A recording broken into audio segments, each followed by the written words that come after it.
नमस्कार शिक्षक आणि विद्यार्थी मित्रांनो. शिक्षक भरतीबाबत एक अतिशय महत्त्वाचे पत्र जिल्हा परिषद यवतमाळ यांच्याकडून जारी करण्यात आलेले आहे. या पत्रानुसार जर 20 मार्च 2026 पर्यंत सगळ्या शाळांनी बिंदू नामावली अद्ययावत केली नाही तर पुढील महिन्यापासून वेतन देयकावर परिणाम होऊ शकतो. बघा, आपल्या पवित्र पोर्टलवरती काय अपडेट करावे लागणार आहेत, नेमके या पत्रात काय सांगितलेले आहेत, चला आपण संपूर्ण माहिती सोप्या भाषेत समजून घेऊया. पण त्या अगोदर जर तुम्ही आपल्या चॅनलला सबस्क्राईब नसेल केलेलं तर कृपया सबस्क्राईब करा, जेणेकरून तुम्हाला पवित्र पोर्टलद्वारे होणाऱ्या शिक्षक भरतीबद्दल, टीईटी एक्झाम असेल, टेट एक्झाम असेल, सीटीईटी असेल, याबद्दलच्या सगळ्या अपडेट्स वेळोवेळी तुम्हाला मिळत राहतील. चला विद्यार्थी मित्रांनो, सगळ्यात पहिले आपण बघूया की नेमकं हे पत्र काय आहेत, कुणी कुणाला पाठवलेलं आहेत आणि याच्यामध्ये नेमकं काय म्हणायचं आहे, आणि आपल्या शिक्षक भरतीला जे पवित्र पोर्टलद्वारे आपली शिक्षक भरती होणार आहे त्याच्यासाठी काय फायदा होणार आहे ते आपण या व्हिडिओच्या माध्यमातून बघूया.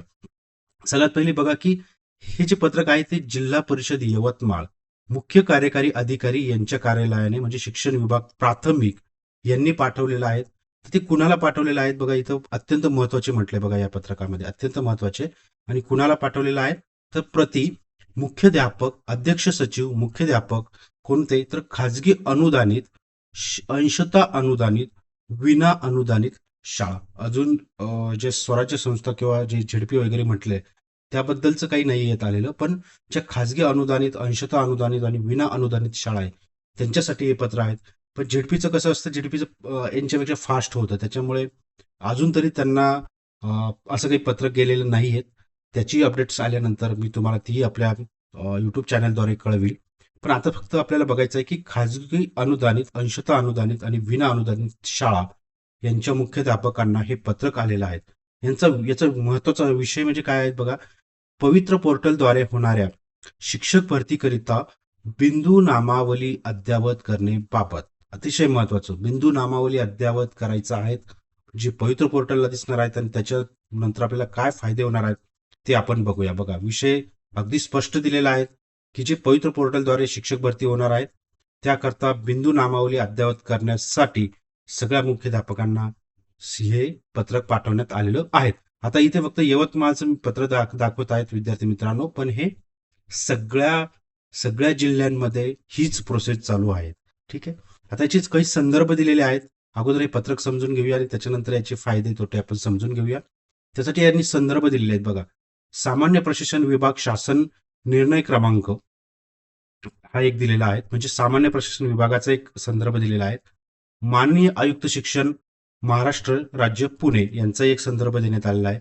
सहाय्यक आयुक्त मा व क अमरावती विभाग अमरावती यांचाही संदर्भ दिलेला आहे.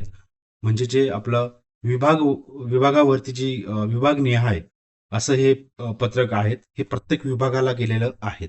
ठीक आहे, बघा पुढे नेमकं या पत्रकात काय म्हटलं आहे ते बघूया. उपरोक्त विषय नव्हे पवित्र पोर्टल मार्फत शिक्षक पद भरतीसाठी खाजगी व्यवस्थापनांना जाहिरात नोंद करण्याची सुविधा सुरू करण्यात येणार आहे. त्यामुळे सर्व खाजगी शैक्षणिक संस्थांनी रिक्त पदे भरण्याकरिता बिंदू नामावली अद्ययावत करण्याबाबत संदर्भ क्रमांक 1 व 2 अन्वये दिलेल्या निर्देशानुसार संदर्भ क्रमांक 3 अन्वये बिंदू नामावली नोंदवही अद्ययावत करून तपासणीकरिता सादर करण्याबाबत कळविण्यात आलेले आहेत. सगळ्या शाळांना असं सांगितलं आहे की तुमची जी बिंदू नोंदवही आहेत, बिंदू नामावली आहेत, ती अद्ययावत करा, अपडेट करा आणि ती तपासणीसाठी सादर करा. जर असं शाळेने नाही केलं तर पुढे त्यांनी काय म्हटलेलं आहे, परंतु अजूनपर्यंत अनेक शैक्षणिक संस्थांनी वर नमूद केल्याप्रमाणे कार्यवाही केलेली नाही, तेव्हा संदर्भ क्रमांक 1, 2 व 4 अन्वये दिलेल्या निर्देशानुसार सन 2025-26च्या संच मान्यतेनुसार बिंदू नामावली नोंदवही तपासण्याकरिता तत्काळ सादर करावी. ज्या शाळांनी दिनांक 20/3/2026 पर्यंत बिंदू नामावली नोंदवही सादर केली नाही त्या शाळांचे पुढील महिन्यापासूनचे वेतन देयक पारित होणार नाही. अतिशय स्पष्ट असे आदेश देण्यात आलेले आहे विद्यार्थी मित्रांनो, की जर बिंदू नामावली नोंदवही सादर केली गेली नाही 20 मार्च 2026 पर्यंत जर बिंदू नामावली नोंदवही सादर केली नाही तर त्या शाळांचे पुढील महिन्यापासूनचे वेतन पारित होणार नाही, दिले जाणार नाही. ठीक आहे. तसेच माननीय सहाय्यक आयुक्त मावक अमरावती विभाग अमरावती यांच्याकडून बिंदू नामावली मंजूर न झाल्यामुळे पवित्र पोर्टल पदभरतीकरिता विलंब झाल्यास त्याबाबतची सर्वस्वी जबाबदारी संबंधित शाळेच्या मुख्याध्यापक व संस्थेची राहील याची नोंद घ्यावी. म्हणजे काय होणार विद्यार्थी मित्रांनो, जर यांनी बिंदू नामावली नोंदवही दिली नाही, सादर केली नाही, तर जी पवित्र पोर्टलद्वारे पदभरती होणार आहे त्याच्यासाठी विलंब होऊ शकतो. ठीक आहे. त्याच्यासाठी काय विलंब होऊ शकतो आणि त्याची सर्वस्व जबाबदारी ही त्या शाळेचे मुख्याध्यापक आणि त्या संस्थेची राहील. त्याच्यामुळे 20 मार्च ही त्यांना डेडलाईन देण्यात आलेली आहे. त्या डेडलाईनच्या अगोदर त्यांना बिंदू नामावली नोंदवही ही सादर करावीच लागणार आहे. जर त्यांनी केली नाही तर आपल्या पवित्र पोर्टलद्वारे जी शिक्षक भरती होणार आहे त्यासाठी विलंब होऊ शकतो, असं या पत्रकात त्यांनी स्पष्ट म्हटलेलं आहे. त्याचे परिणाम आणि काय फायदे होणार आहेत ना ते आपण थोडक्यात बघूया या पत्राद्वारे जी काही माहिती आलेली आहे. तर बघा, शिक्षक भरतीवर परिणाम होणारे किंवा फायदे काय होणार आहेत, ही जी बिंदू नामावली अपडेट केली तर काय फायदे होणार आहे, नाही केली तर काय होणार आहे. आता बघा की जर शिक्षक भरतीवर याचं परिणाम असा होणार आहे की रिक्त पदांची अचूक माहिती मिळणार आहे. सगळ्यात महत्वाचं, जेव्हा सर्व शाळांनी बिंदू नामावली अपडेट करून देतील तेव्हा त्याच्यातून आपल्याला काय माहिती मिळणार किंवा सरकारला काय किंवा शासनाला काय माहिती मिळणार आहे, तर प्रत्येक शाळेत किती शिक्षक पदे रिक्त आहेत हे करणार आहेत. आणि ते आपल्यासाठी अतिशय महत्वाचं आहे विद्यार्थी मित्रांनो, की रिक्त पदांची माहिती मिळाली तर आपल्याला जास्तीत जास्त जागा येणार आहेत. बरोबर. त्याच्यामुळे हा महत्वाचा पॉईंट आहे. कोणत्या प्रवर्गाची जागा आहे ते कळणार आहे बिंदू नामावलीतून. आरक्षणानुसार किती पदे आहेत हेही कळणार आहे. म्हणजे सगळ्यात अचूक अशी रिक्त पदांची माहिती शासनाकडे पोहोचणार आहे जेव्हा हे बिंदू नामावली अपडेट होणार आहे. ठीक आहे. पुढचा महत्वाचा पॉईंट बघूया. शिक्षक भरती प्रक्रिया ही वेगाने होण्याची शक्यता. बरोबर. कारण की बिंदू नामावलीचे जे अपडेट्स जेव्हा शासनाकडे मिळतील तेव्हा तिथून पुढची प्रक्रिया चालू होणार आहे. आणि जर त्याला विलंब केला तर डेफिनेटली आपली शिक्षक भरतीची प्रक्रिया थोडी मंदावली जाणार आहे.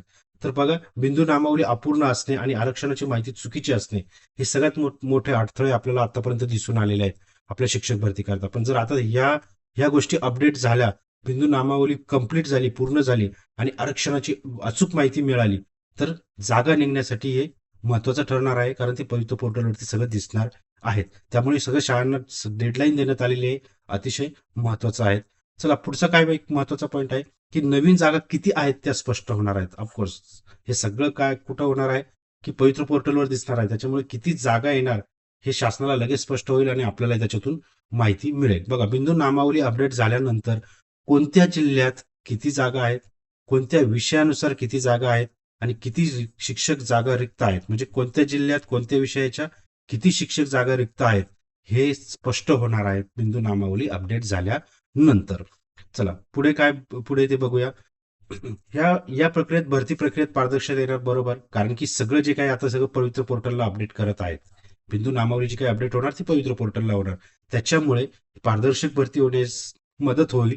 ऑनलाईन सगळी प्रक्रिया असणार आहेत आणि आरक्षणानुसार योग्य ती नियुक्ती होणार आहेत. आणि यासाठी आपल्या शिक्षक उमेदवारांना काय फायदा होणार आहेत हे जे मी आता पत्रक किंवा ही जी अपडेट देतोय ती आपल्या शिक्षक उमेदवारांसाठी एक अतिशय महत्वाचा टप्पा आहे किंवा महत्वाची माहिती आहे, म्हणून ती आपल्या युट्यूब चॅनलला टाकत आहेत मी. आणि याचे फायदे आपल्या शिक्षक उमेदवारांना काय होणार आहे, तर भरती प्रक्रिया ही लवकरात लवकर सुरू होईल. कारण बिंदू नामावली अपडेट झाली की किती शिक्षक जागा रिक्त आहेत ते आपल्याला लगेच त्याची स्पष्ट माहिती मिळणार आहे. पारदर्शक पद्धतीने निवड होण्यास मदत होईल आणि पवित्र पोर्टल अधिक जागा दिसून येतील.